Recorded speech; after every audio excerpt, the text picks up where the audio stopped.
Welcome back to the most electrifying channel on YouTube.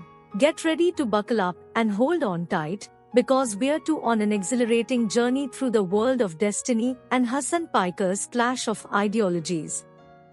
It's a battle of wit, in which Destiny roasts Hasan Piker fanbase. I never understood why DGG freaks out whenever other streamers that aren't Destiny make edgy jokes and hypotheticals. Zero doubt in the mind that Chad in that clip would be posting based if Destiny said those exact words, LMAO. So I've noticed that we've forgotten all of the rules and everything for why some jokes are okay and some jokes aren't okay, but I'll refresh your memory in case you can't understand it. If I did make that joke, it would be based and it would be edgy and we would laugh. But the difference is that me and most of my community don't genuinely celebrate when people are killed because they have a lot of money. That's the difference. A lot of people in Hasan's chat were laughing and joking and memeing that people died at the bottom of the ocean because of how much money they had, right? That's the difference. The difference is that we're joking and they're not. That's what makes it funny and that's what makes it not funny. That's what makes certain it's so that's this right here, this comment is the equivalent of saying why can a white guy not say the N-word but a black guy can? It's arguably the same type of thing. Because generally people, when they see white people say the N-word, they generally assume it's racist. Where for black people, they generally assume it's not racist. Yeah, what a point. It's called concern trolling. The reasoning is multifacetedly, intellectually dishonest, petty, and elitist. What a buzzword salad. It's the funny thing too is if you're actually engaging your brand, it's so obvious, the difference, right? If I tell a joke, but you think I actually feel it, it hits a lot differently than if I'm just joking, you know? Hasan has historically, and his community have historically celebrated the deaths of wealthy people dying. They have made, all the landlords and stealers and, laugh at cops that are getting attacked and yeah. It's just, so obviously people are going to take the jokes differently. Obviously I take the jokes differently, of course. I love how the themselves were unsuccessful in trying to cancel Hasan over this a month ago, and now DGG is going for a second attempt. I think they're going to try to spamming basic necessity budget under every thread. Nobody's trying to cancel Hasan. Just because somebody says something that you guys say are dumb or doesn't mean you're trying to get canceled. I don't know why you're trying to victimize yourself. He's the largest political streamer in the world. Why act like such victims? What even is the joke, though, that the richer you are, the more your daughters deserve to get rich? I'm serious confused where the punchline is. Ding, ding, ding, ding, ding!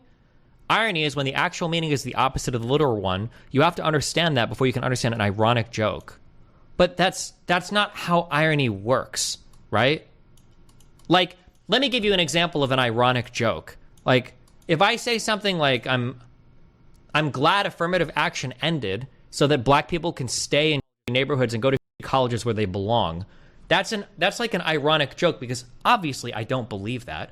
Obviously, I think black people should have the ability to go to good schools. Obviously, I don't like the state of education, right? The joke is ironic. It's not true irony, but the joke is ironic because it's contrary to what I actually believe. I don't think that obviously, right? But what is the irony in Hasan's joke about wealthy people, at least they're other wealthy people? What is the irony?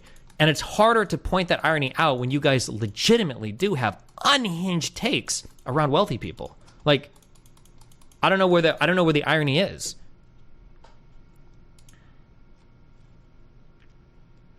But where is the irony? So the poorer you are, the more your daughters deserve to be. The opposite of the literal one doesn't make any more sense. True, ding, ding, ding. That's right. The opposite take of what Hasan said doesn't make sense. What is the joke? I'm going to explain this to you one time because I find it sad that you're so confused. The irony is that he doesn't actually think people should be, but is pretending to condone it within an exclusive group to show abhorrent it sounds when justified at all. No, that was not the joke. No, because you can't do that by targeting a group of people that you legitimately demean. No, I don't believe it works that way. No, I don't think so. If you switch the group to any other group, it would obviously sound just as awful. So when I say the group and justifying it, it shows how abhorrent any justification should be. Are we close to a chuckle now? No. If Hasan and his chat do justify the killing of rich people, then how different is it to justify rape upon them? You can't pretend Hasan randomly picked this group of people out of nowhere and has no animosity towards them. True. The joke would work more if you were I'm glad Hispanic people have to go to these high rates of college because then at least it's just Hispanic people getting. That's obviously an atrocious statement, and it's obvious what the irony of the joke is. But when you're picking a group of people that your entire community kind of does celebrate when they get killed or when bad things happen to them, the joke doesn't really work.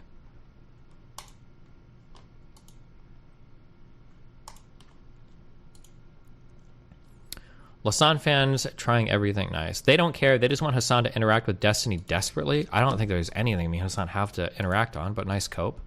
That gasps at this while saying protesters deserve death equal based. Oh, this guy posted 2 comments. Unhinged. I was just being ironic. LOL.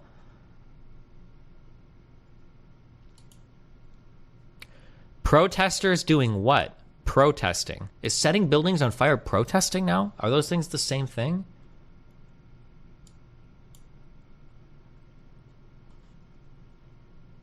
I'll answer for you, genius. Protesters burning down buildings past curfew, and I would do far worse than what Destiny suggested if some overweight tanky tried to Molotov my business. I don't think that was the word he used to narrow down which protesters he was talking about. Try again? Oh, he was just funny. I was going to say that's exactly what I said, but okay. Nope. Okay, nice. Rioters, and they do deserve death. So do bootlickers like you. Jesus.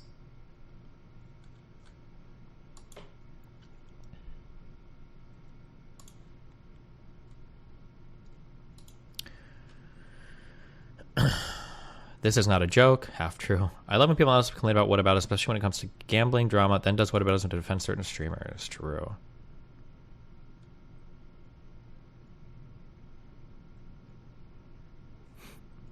The same way DGG talks about mowing down protesters. When have I ever given the take that protesters should be indiscriminately killed?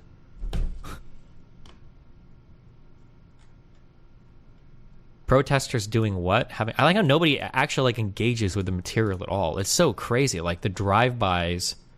That's what Rush Limbaugh used to call it, the drive-by media.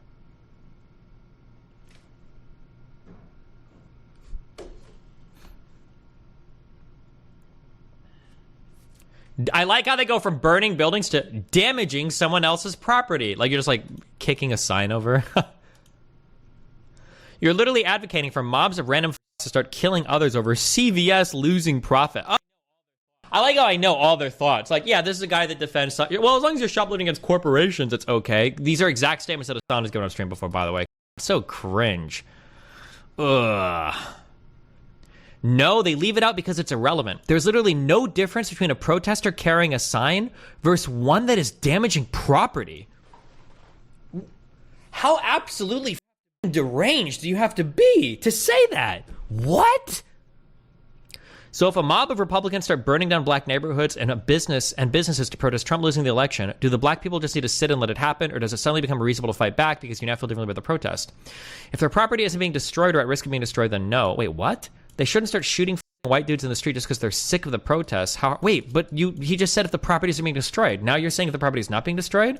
And I do love how you try to race swap this topic as if race has anything to do with not killing random people you're not being threatened by. Wait, why are you saying random people?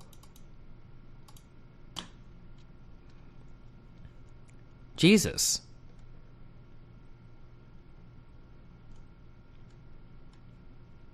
So is he pretending to be offended by a joke? I'm not offended. I don't give a fuck what you guys joke about. I'm just saying that it's not, but you guys aren't joking. What is this? I don't understand me of all people. Are you really going to go to me like, oh my God, is Destiny offended? Like, yeah, bro, that's what I do on stream all day. I just find stuff to get offended by.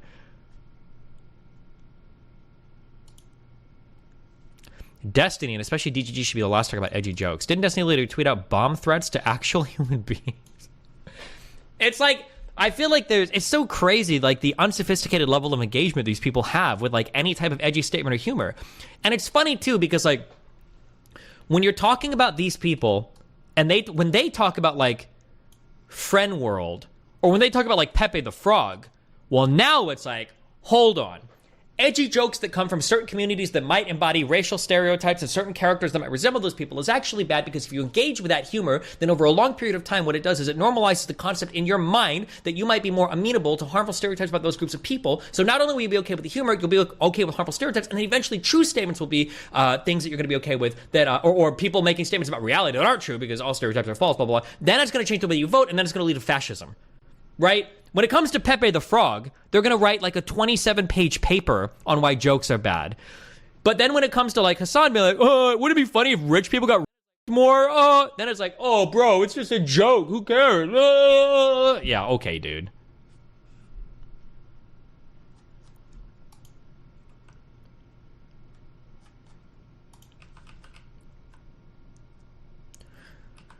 and unironically argue mass shooters have full moral right to gun down a crowd if they feel aggressed upon in any way. Jesus. Also, none of these things here they're talking about, except for my bomb. In the grandiloquent amphitheater of social discourse, the recent kerfuffle between Destiny and Hasan Piker has engendered a maelstrom of controversy, a veritable tempest in a teapot, if you will. The crux of the matter revolves around the proclivity of Piker's fanbase to indulge in risky humor and hypotheticals, particularly those that involve the jubilant celebration of the demise of the pecuniary elite. Destiny, in his characteristic sagacity, has taken umbrage at this, arguing that the difference between his community and Piker's is that they're jesting and not genuinely celebrating harmful actions towards a particular group. The first port of call in this labyrinthine discourse is the concept of humor itself. Humor, in its most rudimentary form, is a social lubricant, a mechanism for the alleviation of societal tension. However, when humor transmogrifies into a vehicle for the propagation of harmful stereotypes and the normalization of violence, it metamorphoses into a double-edged sword, capable of inflicting deep societal wounds.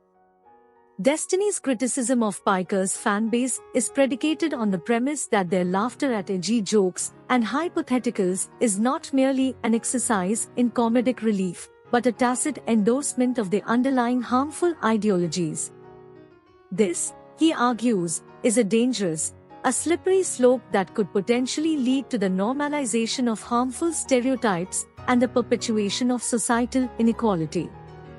For example, if a comedian makes a joke about a particular group of people that relies on a harmful stereotype, it can reinforce negative beliefs about that group and make it more socially acceptable to hold those beliefs. Over time, this can contribute to the spread of harmful attitudes and behaviors towards that group, which can lead to discrimination, violence, and even fascism. Piker's fanbase, on the other hand, may argue that their laughter is merely a form of satirical commentary, a humorous critique of the societal structures that perpetuate wealth inequality. They may contend that their laughter is not a celebration of harm, but a form of social commentary, a way of highlighting the absurdity of the current socio-economic order. However, Destiny's contention is that the line between satire and endorsement is a thin one, and that Piker's fanbase, in their zeal for edgy humor, may have unwittingly crossed it. He argues that the normalization of harmful stereotypes, even under the guise of humor, is a dangerous game to play, one that could potentially lead to real-world harm. Destiny's criticism also extends to the perceived lack of understanding of irony within Piker's fanbase. Irony, in its most basic form, is of one's meaning by using language that normally signifies the opposite. However, Destiny argues that Piker's fanbase, in their pursuit of edgy humor, have lost sight of this, and have instead begun to use irony as a shield, a way of deflecting criticism and avoiding accountability. This, Destiny argues, is a dangerous precedent. By using irony as a shield, Piker's fanbase are effectively immunizing themselves from criticism, creating a culture of impunity where harmful ideologies can flourish unchecked. This, he contends, is a recipe for disaster, a ticking time bomb waiting to explode. Preventing the normalization of harmful stereotypes through edgy humor is a complex issue that requires a multifaceted approach. One of the most effective ways to prevent the normalization of harmful stereotypes is to speak out against them. When we hear someone making a joke that reinforces a negative stereotype, we can call it out and explain why it's problematic. Another important step is to educate ourselves and others about the harm that these stereotypes can cause. We can share resources and information that help people understand the impact of their words and actions. We can also model positive behavior ourselves by avoiding humor that reinforces negative stereotypes and instead using humor that is inclusive and respectful. In conclusion, Destiny's criticism of Hasan Piker's fanbase is a complex and multifaceted issue, one that touches on the very nature of humor, irony, and social commentary. While Piker's fanbase may argue that their laughter is merely a form of satirical commentary, Destiny contends that it is a dangerous game to play, one that could potentially lead to the normalization of harmful stereotypes and the perpetuation of societal inequality.